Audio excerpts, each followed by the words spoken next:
नमस्कार दोस्तों, आज मैं आपको आइंस्टीन के 3 इक्वेशन बताने जा रहा हूं जो कि एनर्जी, मास एंड लेंथ के ऊपर बेस्ड है। जैसा कि हम जानते हैं, एक ह्यूमन जिसका वेट तकरीबन 70 to 80 kg होता है और अगर ये मूव करे यानी कि मोशन में हो तो इसके मास पे, इसके लेंथ पे या एनर्जी पे क्या इफेक्ट पड़ेगा, इसी को आज हम समझेंगे। और इसे समझने के बाद हम कंक्लूड करेंगे कि हमारे समाज में जो भी कुछ कुरीतियां फैली हुई हैं, अंधविश्वास फैले हुए हैं, उनसे इसका क्या रिलेशन है। तो आइए आइंस्टीन के इन 3 इक्वेशंस को देखते हैं। फर्स्ट इक्वेशन है E = mc², जहाँ पे E एनर्जी है, m मास है और c वेलोसिटी ऑफ लाइट है। वेलोसिटी ऑफ लाइट का मतलब होता है लाइट कितनी स्पीड से मूव कर रहा है और इसकी वैल्यू होती है 3 × 10⁸ मीटर पर सेकेंड। इसे अगर हम किलोमीटर में लिखना चाहें तो ये होगा 3 लाख किलोमीटर पर सेकेंड, यानी कि 3 लाख किलोमीटर 1 सेकेंड में ये दूरी तय करता है। अब जरा ये सोचें कि अगर ये मास 1 kg हो तो उस केस में कितनी एनर्जी जनरेट होगी। तो ये हो जाएगा 1 × 3 × 10⁸ का होल स्क्वायर, यानी कि ये हो जाएगा 9 × 10⁻16 और एनर्जी की यूनिट जूल होती है। तो 1 kg से 9 × 10⁻16 जूल एनर्जी प्रोड्यूस होगी और ये बहुत ही ज्यादा अमाउंट है। इससे पूरी धरती का विनाश हो सकता है। अब जरा सोचिए, अगर एक ह्यूमन जिसका वेट तकरीबन 70 to 80 kg होता है, मैं ऑन एवरेज 75 kg ले रहा हूँ, तो इस केस में एनर्जी कितनी प्रोड्यूस होगी। ये हो जाएगा 75 × 3 × 10⁸ द होल स्क्वायर, यानी कि 75 × 9 × 10⁻16 और ये वैल्यू हो जाएगी 675 × 10⁻16 जूल, यानी कि 75 टाइम्स ज्यादा एनर्जी प्रोड्यूस हुई इस फर्स्ट वन के कंपेयर में। तो ऑफ कोर्स ये और भी ज्यादा अमाउंट हुआ एनर्जी का और इससे बहुत बड़ा इफेक्ट पड़ेगा पूरे प्लेनेट पे। आइए अब सेकेंड फार्मूला देखते हैं मास का और फिर थर्ड फार्मूला लेंथ का।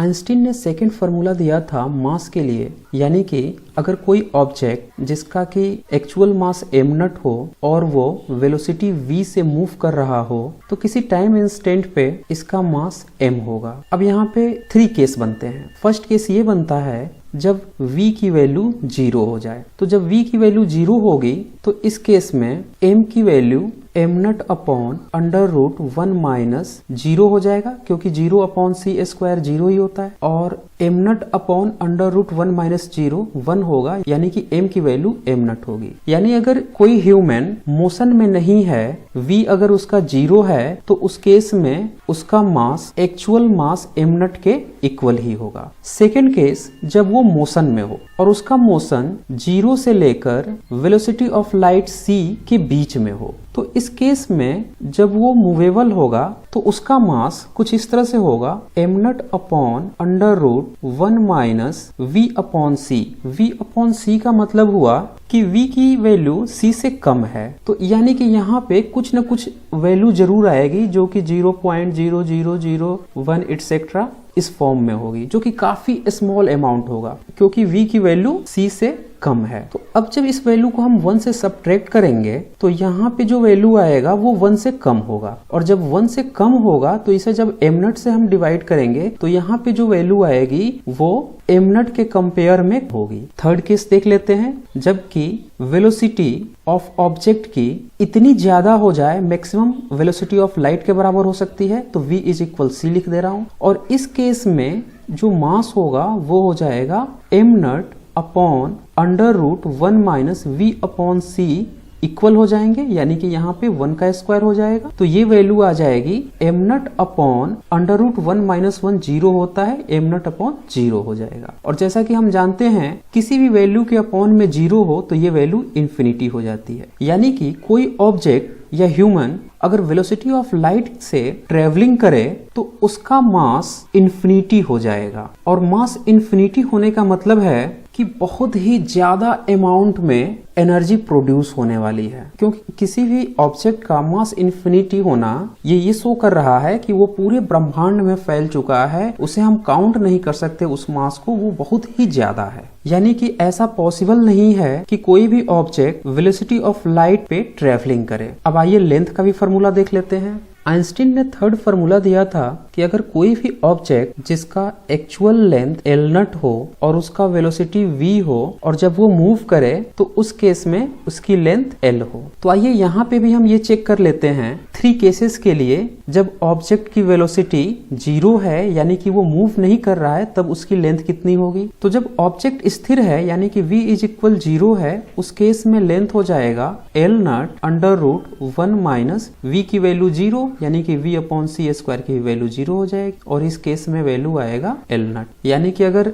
ऑब्जेक्ट स्थिर है तो उसकी लेंथ उतनी ही होगी जितना कि एक्चुअल में थी। सेकंड केस लेते हैं जब वेलोसिटी 0 से ज्यादा हो यानी कि वो मूव कर रहा हो लेकिन वेलोसिटी ऑफ लाइट से कम हो तो उस केस में उस ऑब्जेक्ट की लेंथ हो जाएगी L nought under root 1 minus v upon c का स्क्वायर। चूंकि v कम है c से तो इसीलिए इस ओवरऑल जो वैल्यू आएगी वो L नॉट इंटू 1 से कम आएगी 0.999 समथिंग ऐसे आएगी। चूंकि ये 1 नहीं है 0.9 में है इसीलिए L नॉट की वैल्यू हमेशा ही ज्यादा होगी L से। यानी कि जो एक्चुअल लेंथ है उसके कंपेयर में जब ऑब्जेक्ट मूव कर रहा होगा तो उसकी लेंथ छोटी होती चली जाएगी, कम होती चली जाएगी। अब आइए थर्ड केस भी देख लेते हैं। थर्ड केस है जब v इज इक्वल c हो जाए यानी कि जो ऑब्जेक्ट है उसकी वेलोसिटी लाइट के वेलोसिटी के इक्वल हो जाए उस केस में उसका लेंथ क्या होगा। तो ये लेंथ हो जाएगा L nought under root 1 minus v upon c,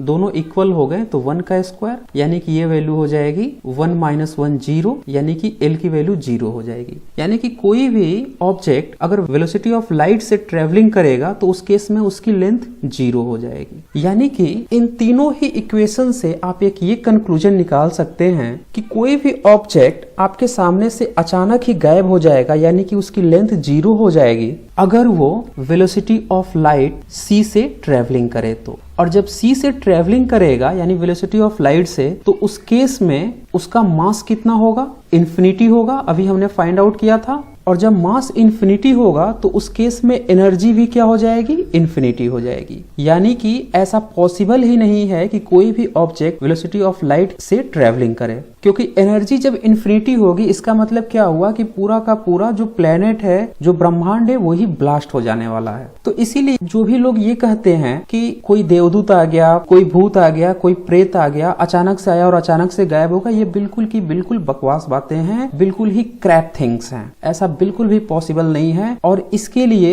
Einstein के ये तीनों ही इक्वेशन इस बात को पूरी तरह से वैलिड करते हैं कि समाज में ये जो भी बातें हैं भूत प्रेत की, देवदूत की, गैब्रियल की, ये सारी की सारी बिल्कुल ही बकवास बातें हैं। तो उम्मीद है आप लोगों को इस आइंस्टीन के 3 इक्वेशन से मैथमेटिकली ये समझ में आ गया होगा कि क्या पॉसिबिलिटीज है वेलोसिटी ऑफ लाइट से अगर हम ट्रेवलिंग करें तो उन केसेस में हमारे मास क्या हो सकते हैं, लेंथ क्या हो सकते हैं और एनर्जी क्या हो सकती है। तो आज बस इतना ही। और भी आप इंटरेस्टिंग बातें जो कि साइंस से रिलेटेड हैं और जो समाज में अंधविश्वास फैले हुए हैं उनका पर्दाफाश करने के लिए हम आपको और भी मैथमेटिकली और साइंटिफिकली व्यूज लाते रहेंगे। तो आप इस चैनल के साथ बने रहें।